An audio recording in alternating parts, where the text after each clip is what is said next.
Eh bien salut à tous les potes, c'est Théozinho et bienvenue sur ma chaîne. On se retrouve encore une fois pour le débrief de ce match du Racing face au PSG. Une défaite de 1. Nous allons comme d'habitude, vous savez, analyser la physionomie du match. Ensuite, on se penchera sur les tops et les flops. Et enfin, nous nous demanderons quels enseignements doit-on tirer de cette rencontre. Donc forcément, analysons la composition lensoise avec une petite surprise et la titularisation de Clément Michelin en piston gauche. On l'aura beaucoup fait naviguer cette saison et il n'aura pas encore fait ce poste. Finalement, c'est pas un choix sorti de nulle part puisque comme dirait Vent du Nord, un certain joueur préférant le côté droit aura bien fait une belle carrière au Racing à gauche. C'est également la première titularisation de Ignatius Ganago et Arnaud Kalimuendo à deux sur le front de l'attaque. C'est une première association que beaucoup réclamaient. Honnêtement, j'ai un peu peur que ça se marche dessus et qu'il y ait un manque d'un attaquant décrocheur comme le faisait Coco Jean à la place de Sotoka. Donc voilà, compo correct pour démarrer ce beau match. Maintenant passons à la physionomie.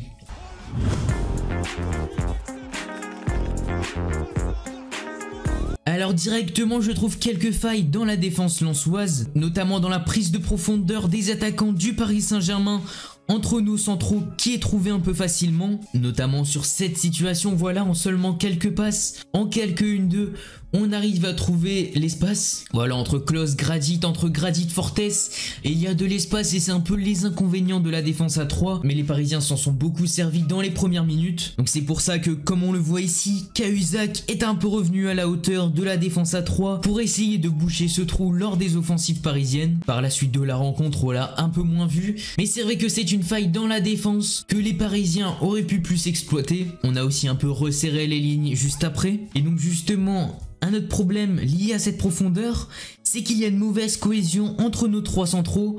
Par exemple, voilà, sur certaines actions, on ne sait pas qui doit prendre qui au marquage. On ne sait pas qui doit sortir sur le ballon, qui doit sortir sur le joueur. Donc bon, alors effectivement, Fortes et Medina ont rarement joué ensemble. Mais avec les courses de certains attaquants comme celle de Draxler, qui croisent un peu leurs appels en diagonale, et ben on a un peu de mal, on se demande, voilà, comme Gradit qui se demande, est-ce que je dois continuer à le suivre ou est-ce que je laisse cette charge au milieu? Mais aussi on ne développe pas notre jeu, on joue un peu en tremblant.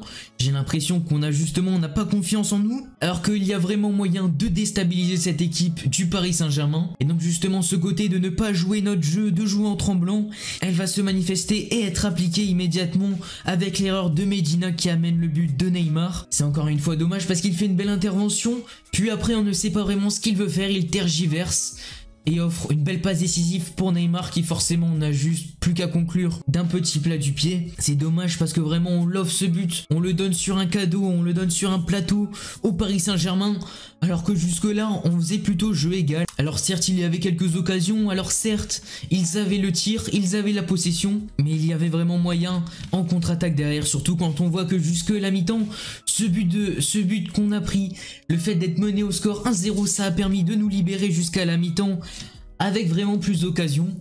On a vraiment vu un second visage et c'est encore un Racing à réaction qu'on a encore un peu vu aujourd'hui. C'est dommage parce qu'avec un peu plus de réussite, forcément il y a celle de Fofana qui peut rentrer. Et donc voilà, juste avant à la mi-temps, offensivement il y a moyen de vraiment faire mieux. On peut vachement passer davantage sur les côtés. Honnêtement, les latéraux parisiens, c'est Dagba, puis qui a été remplacé par Kehrer, et de l'autre côté, Abdou Diallo. Je suis désolé, mais ça n'a pas le niveau de le reste de l'équipe de Paris. Et c'est vraiment leur faille et il faut en profiter. Quand on voit voilà, que Michelin aurait pu être servi à plusieurs fois, qu'il réclame même le ballon. Donc au retour des vestiaires, on a un peu de mal. Paris joue un peu sur ce faux rythme justement qui nous endort. Et donc à la 59e minute, Marquinhos qui prend le dessus sur un corner. Un marquage en zone qui cette fois-ci a été un peu trop approximatif et qui n'a pas du tout marché. Marquinhos et Kimpembe qui sont libres dès le départ et Marquinhos qui peut donc placer sa tête facilement. Et heureusement quand on parle de ce Racing à réaction, c'est la réduction de l'écart d'Ignatius Ganago sur une très belle action collective. Un beau débordement de Klose et un centre. Alors bon, jusqu'à la fin du match on va pousser. On n'aura pas forcément d'occasion franche jusque la fin. Mais voilà, on aura essayé. Juste peut-être la tactique de Francaise et surtout son coaching. Il a un peu fait entrer des attaquants à tout va. Quand il fait sortir notre duo d'attaquants et qu'il le remplace complètement par 3 joueurs, bah moi j'aurais gardé au moins un des deux entre Ganago et Kalimundo. Et puis après il faut pas se mentir, mais ils n'ont pas vraiment apporté grand chose. Sotoka qui a joué beaucoup trop bas, Banza qui n'a jamais été vraiment trouvé. Justement on fait entrer beaucoup d'attaquants pour mettre des ballons dans la surface. Et ben résultat, à partir de ce moment là il n'y en a plus. Donc voilà un coaching que je n'ai pas trouvé forcément dans le bon sens du jeu. Donc maintenant on peut passer au top et au flop. On va bien sûr commencer par les flops. Et le premier c'est Facundo Medina forcément, qui offre ce premier but et qui n'est pas non plus irréprochable sur le second. C'est Marquinhos qui saute au-dessus de lui. Après bon forcément Marquinhos arrive lancé, lui il est immobile, mais voilà c'est dommage parce qu'il a fait quelques bonnes choses durant ce match, notamment des bonnes anticipations. C'est un peu une bonne action, derrière ça entraîne une déconcentration et donc une erreur. Ensuite j'aimerais insister aussi sur l'altitude de Leonardo qui va voir l'arbitre à la mi-temps. Alors certes tu peux considérer que l'arbitre n'est pas en ta faveur, c'est un point de vue subjectif. L'arbitrage en première mi-temps reste plutôt très bon. Et voilà, aller voir l'arbitre à la mi-temps, je trouve ça un peu déplacé. Voilà, le match est en train de se jouer, tu ne déranges pas les 23 acteurs justement pendant. Et puis à la fin du match, aller se plaindre en mode on est au-dessus de tout le monde, c'est bon, on peut faire ce qu'on veut, on a le droit de faire les remarques qu'on veut, tout peut se dire. Bien sûr, on ne l'aurait jamais fait, on se serait jamais permis, ça nous aurait même gêné d'aller voir le corps arbitral comme ça et de se plaindre ouvertement. Donc enfin, pour passer au top, avec le premier c'est Ignatius Ganago que j'ai trouvé vraiment remuant sur le fond de l'attaque. Et bien sûr, il adore Paris, c'est sa proie préférée. Et il marque encore une fois d'un beau but, faut dire, une belle reprise, un but d'attaquant de surface, le ballon traîne. Et honnêtement je trouve qu'il a porté beaucoup de poids, il a proposé des ballons en profondeur.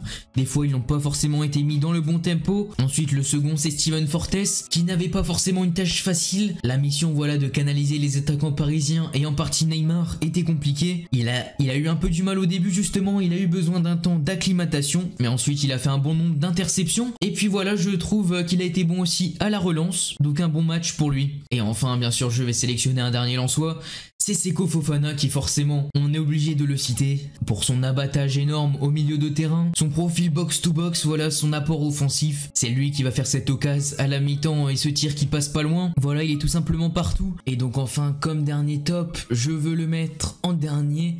Pas parce que je l'ai oublié, mais tout simplement parce qu'il représente un certain symbole. C'est Elfelino Wilker Fariñez.